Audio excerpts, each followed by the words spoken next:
આપણે આપણી પરંપરાને ભૂલી ગયા છીએ અને આપણી પરંપરા વિદેશોએ લઈ લીધી છે. અંગ્રેજો આવીને આપણને એની એજ્યુકેશન પોલિસીમાં ઢાળી દીધા.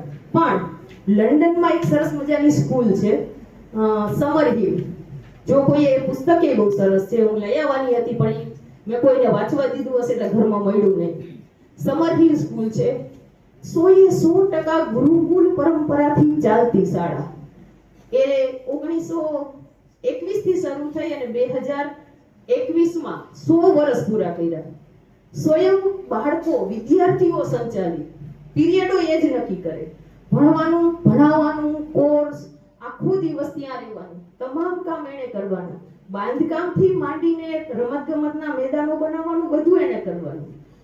વિભાજન ખરા કે ધોરણ 5 નો ક્લાસ, આ 6 નો, 7 નો, 8 નો, પણ વિદ્યાર્થીઓ માટે ફરજિયાત નહીં.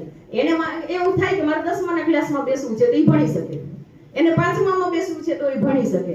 આપણને એમ થાય કે આ તો અવ્યવસ્થા થઈ જાય, આમાં કેમ મેનેજ કરવું, આમાં કેમ ટાઈમ ટેબલ ગોઠવું. 100 વર્ષથી ચાલે છે આ શાળા, એને અવ્યવસ્થા નહીં થઈ હોય કઈ. કેટલી સરસ. અને એમાં એ લોકોએ લગભગ 2020 ની આસપાસ કંઈક વિરોધ થયો કે આ એક શાળા બધાથી અલગ છે અને એટલે આપણા એજ્યુકેશન સિસ્ટમમાં બંધ બેસતી નથી, એને બંધ કરો. તો 100 વર્ષમાં એમાં ભણી ગયેલા ડોક્ટર, સીએ, સીએસ, એન્જિનિયર, ટોપ કંપનીના માલિકો બધા રોડ ઉપર ઉતરી ગયા હતા કે નહીં, આ શાળા કોઈ રીતે બંધ ન થવી જોઈએ. શા માટે? તો કે એને અમારું સર્વાંગી ઘડતર કર્યું છે. અને એટલે ફરજિયાતપણે એટલો વિરોધ દેશમાં થયો ને કે એને ચાલુ રાખવી પડી. આવી તો કેટલી બધી શાળાઓ છે. જ્યારે આ બોલવાનું થયું ત્યારે મને એમ થયું કે આપણી ભારતીય પરંપરાને આપણે કેમ આટલા ઝડપથી ભૂલી ગયા.